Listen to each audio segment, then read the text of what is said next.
All right, hey, shalom, shalom. First and foremost, call hello, Yahweh, Bahasham, Yahweh Shai, Bahasham Kodash. Double honors to the elders and apostles of the great millstone who teach you well. Peace and infinite salutations to the elect that are scattered abroad doing this work in truth and sincerity. I'm the brother of Baal Gabar from the Camp Company of Prophets here in Tampa, Florida. Coming at you with a quick lesson. This video I came across is entitled, What If We Nuke a City? All right, and this is an old video. I've done a video on it a while back, but I thought I'd do a lesson on it again. All right. And we know, according to Bible prophecy, America will be hit with thermonuclear missiles, which is going to cause a lake of fire. All right. So I'm going to play this video and then get into some scriptures. I might stop and go, and Lord willing, it's edifying to the hopeful elect. Now, this is fair use, fair use. This is for educational purposes only. All right. Not making any monetary gain off of this. And for the brothers and sisters tuning in, Salaki about the microphone. I'm working on getting a microphone soon. I just got this new computer, so trying this out. Let me go ahead and play this video. Before I play the video, I'm going to grab a scripture. This is 2 Peter 3:10. But the day of the Lord will come as a thief in the night, in the which the heavens shall pass away with a great noise, and the elements shall melt with fervent heat. The earth also and the works that are therein shall be burned up. Now look at the destruction that a nuclear missile can bring, man. And this is what's coming to America. Playing around with nuclear weapons in videos is fun. There's a visceral joy in blowing things up and a horrifying fascination with things like fireballs, shock waves, and radiation. And while it does help put our destructive power in perspective, it's not the best way of understanding the real impact of a nuclear explosion. This isn't about silly stacks of TNT or about how bright an explosion is. Nuclear weapons are about you. So we've partnered with the Red Cross and Red Crescent movement to explore what would really happen if a nuclear weapon were detonated in a major city today. Not nuclear war, just one explosion.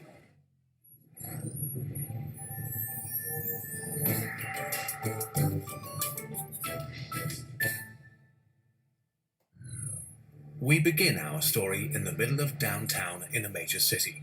People are going to work, studying for exams, are lost in their thoughts and daily lives. Right here, a nuclear weapon is detonated and time freezes. The first phase of the explosion happens within less than a second. In a millisecond, a ball of plasma hotter than the sun appears and grows. All right, and real quick, you noticed how he said, everybody was going about their everyday life. So this is 1 Thessalonians 5:2. For yourselves know perfectly that the day of Yahushua so cometh as a thief in the night. So this day is going to come unexpected, when people least expect it. All right, we play back. See, everybody's going along with their everyday, whatever they're doing, and a nuke is detonated. And then it tells you that a plasma ball hotter than the sun forms. Their thoughts and daily lives. Right here, a nuclear weapon is detonated and time freezes.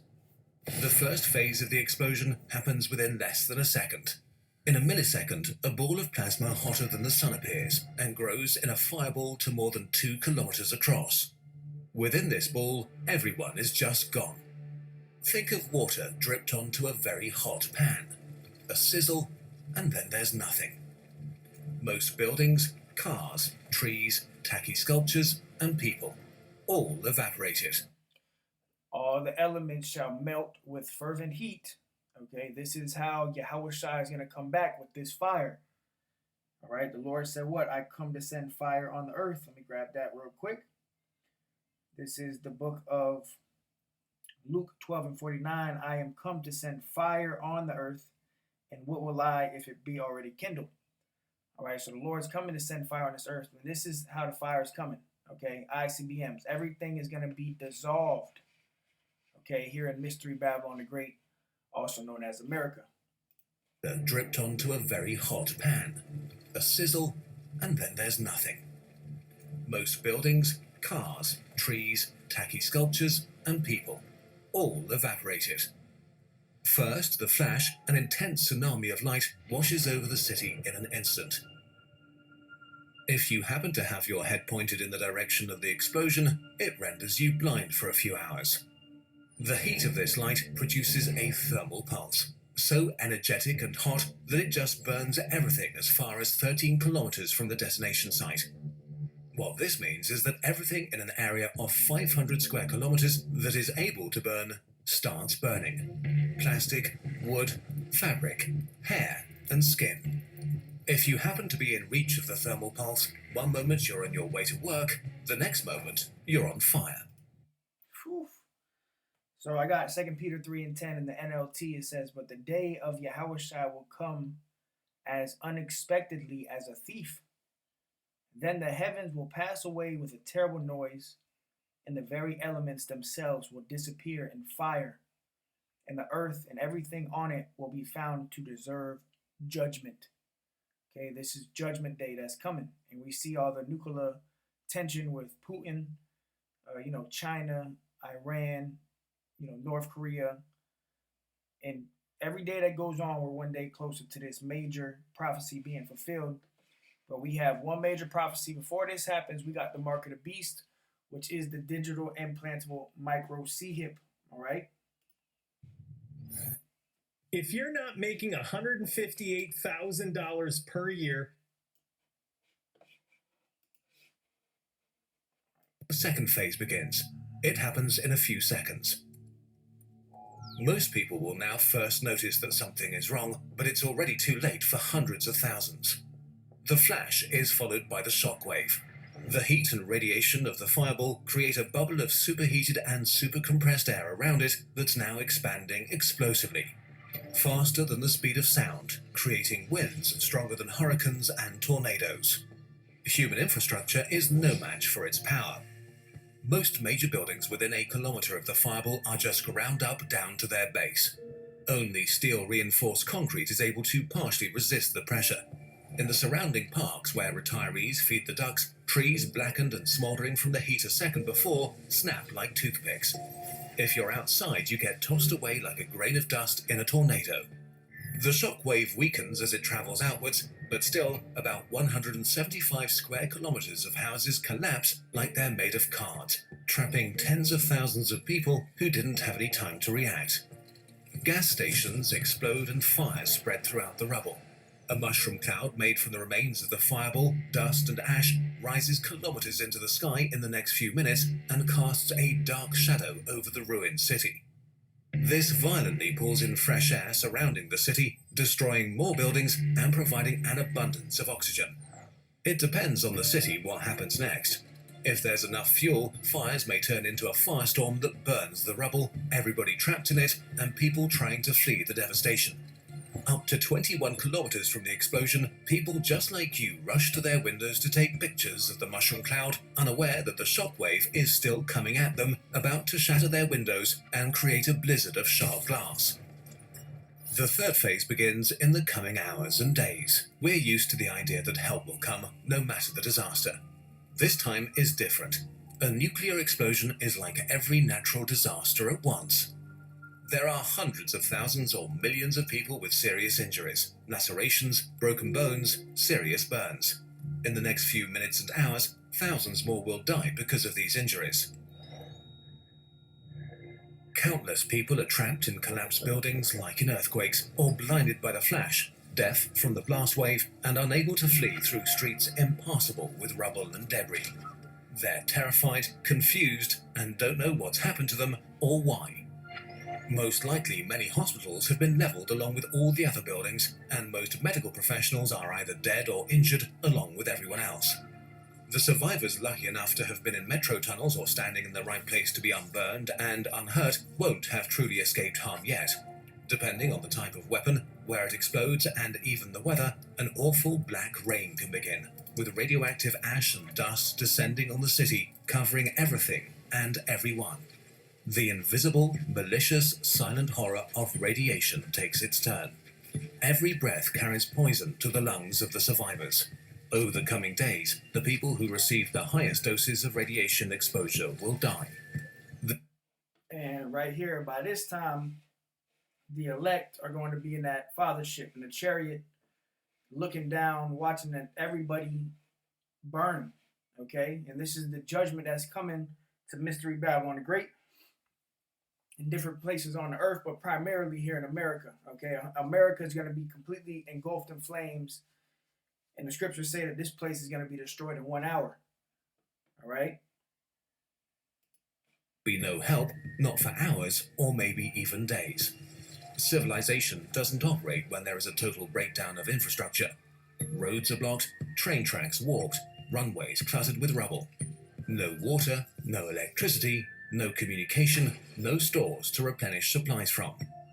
Help from surrounding cities will have a hard time entering the disaster zone, and even if they can, the radioactive contamination will make it risky to get too close. After a nuclear attack, you're on your own.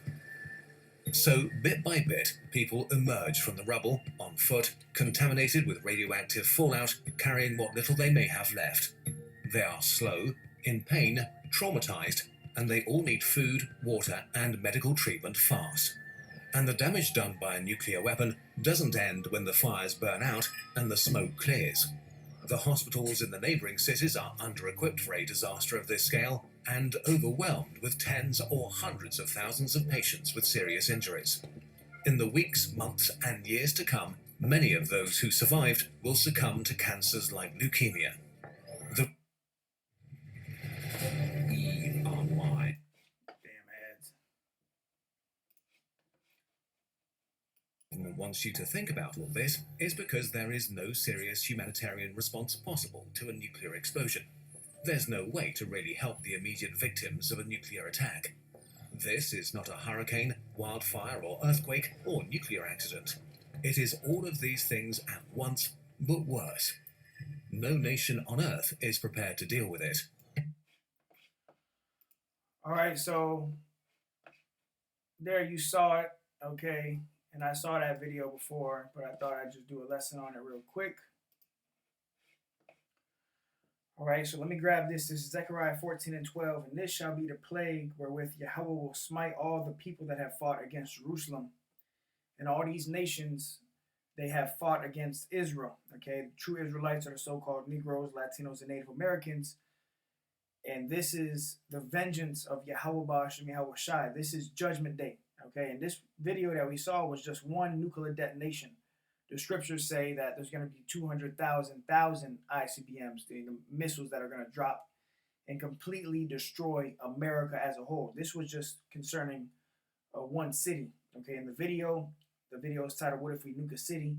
Well, guess what's about to be nuked? America as a whole. Okay, and America's population, let me actually go here. Let's go on Google real quick and type in what's the population of the U.S. 331.9 million. That was in 2021. So those numbers have increased. So in 1 hour, 330 million people are going to be turned to dust and fire. Okay? Zechariah 14 and 12. And this shall be the plague wherewith Yahweh will smite all the people that have fought against Jerusalem. Their flesh shall consume away while they stand upon their feet, and their eyes shall consume away in their holes, and their tongue shall consume away in their mouth. Now let's do this real quick. Terminator 2 nuke scene. All right, fair use, fair use. All right, Sarah Connor, Terminator nuke scene.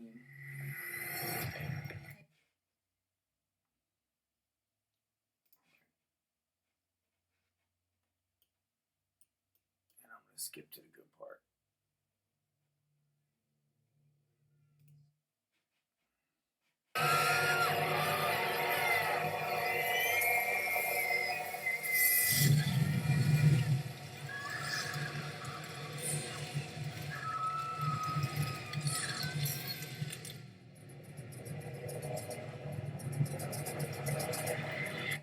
Now, when you see this fire coming, okay, this wind of fire, the first scripture that comes to mind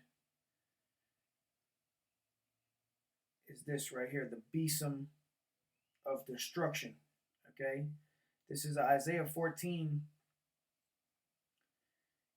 in verse 21, prepare slaughter for his children for the iniquity of their fathers. And this is the judgment that the Lord is going to bring primarily to the Edomites, okay, the so-called white man, woman, and child.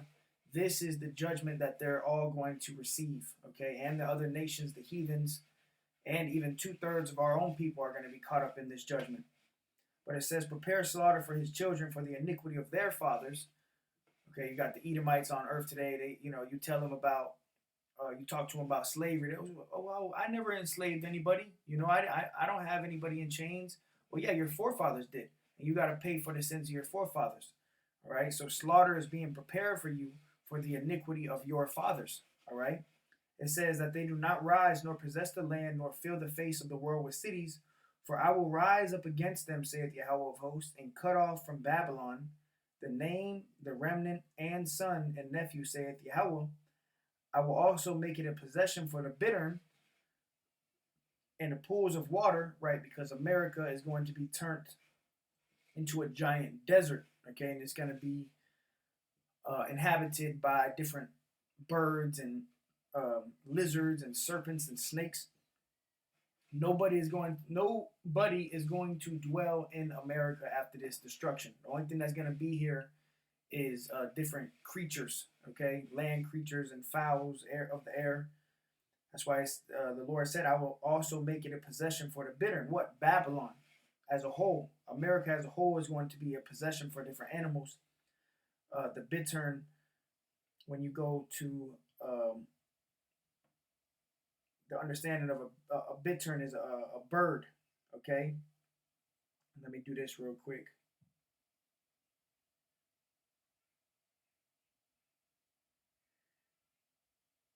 Let me see if I can grab this real quick. Just bear with me. It says bittern, a large marsh bird of the heron family, right? So the Lord's going to make this place, America, after it's destroyed, possession of the bittern and pools of water. It says, and I will sweep it with the besom of destruction, saith Yahweh of hosts. Now, this right here, when you see this fire come, this is the besom of destruction.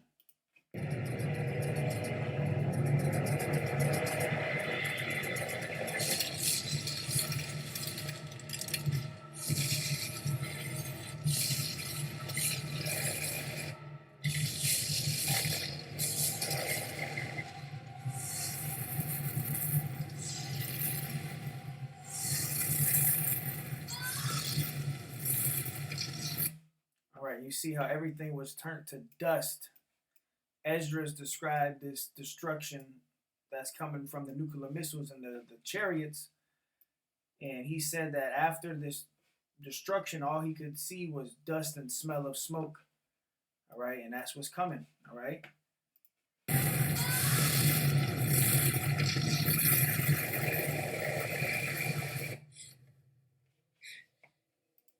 All right, so, brothers go into that scene quite a lot.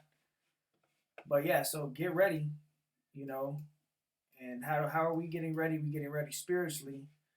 So Lord willing, we can be found worthy to escape this judgment, man. All right, judgment day is fastly approaching. All right, and we want Yahweh Shai to gather us, which he is going to gather the elect.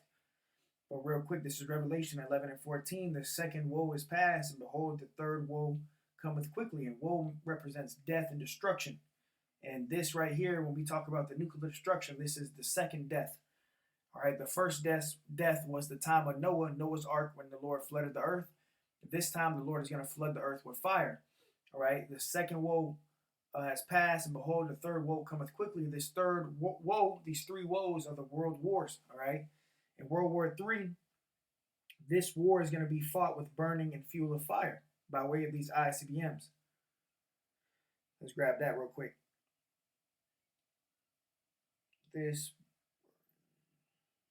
All right, this is Isaiah 9 and 5. Let's go here real quick.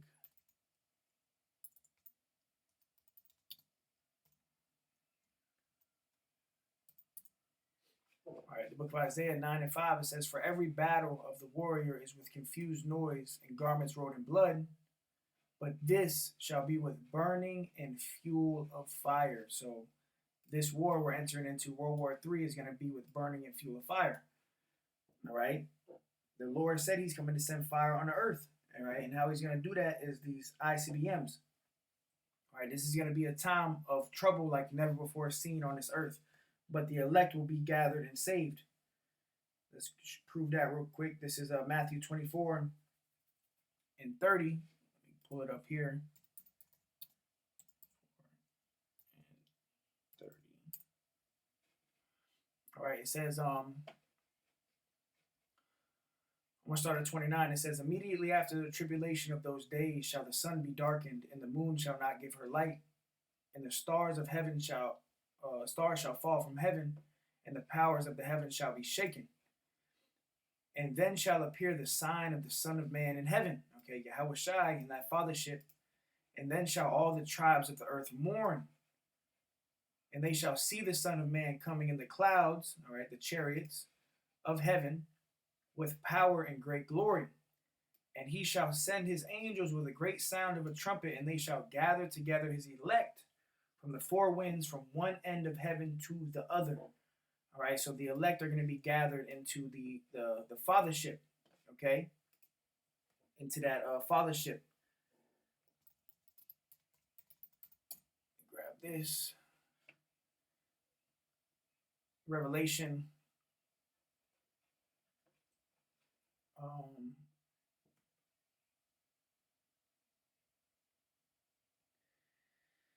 Actually, let me go here real quick.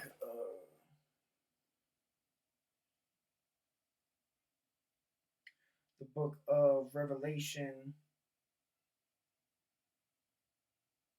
11 and let's see, 12. All right, Revelation 11 and 12. And they heard a great voice from heaven saying unto them, they being the elect that are going to be delivered, saying, what? Come up hither. And they ascended up to heaven in a cloud. This cloud represents a chariot, a so-called UFO, and their enemies beheld them. All right, what comes to mind is Wisdom of Solomon, the 5th chapter, the strangeness of our salvation. All right, it says, in the same hour was there a great earthquake, and the 10th part of the city fell. And we know that America, let me just pull it up real quick. Actually, I'm going to type in America, FEMA regions. America is broken up into 10 FEMA regions, okay? As you see right here, America is broken up into 10 FEMA regions. So when it says the 10th part of the city fell, it's talking about America as a whole. Mystery Babylon the Great. Right? It says, and in the earthquake were slain of men 7,000, and the remnant were frightened and gave glory to the God of heaven. Now let me see something real quick. I want to go to 7,000. 7,000. All right, yeah. But we know that means completion. Pretty much everybody that's here is going to be destroyed. All right. It says, and the remnant were affrighted and gave glory to the God of heaven, because the elect is going to make it out of this destruction, man. Not everybody, but majority. Look, the only ones that the Lord is coming back for is the elect, which are Israelites.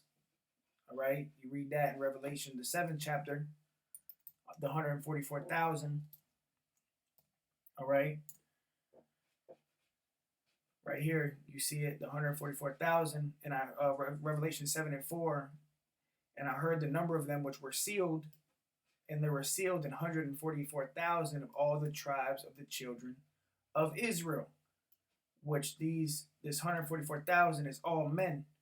And then when you go down, you have the multitude, which this great multitude is Israelites coming out of all different nations, speaking different languages, so on and so forth.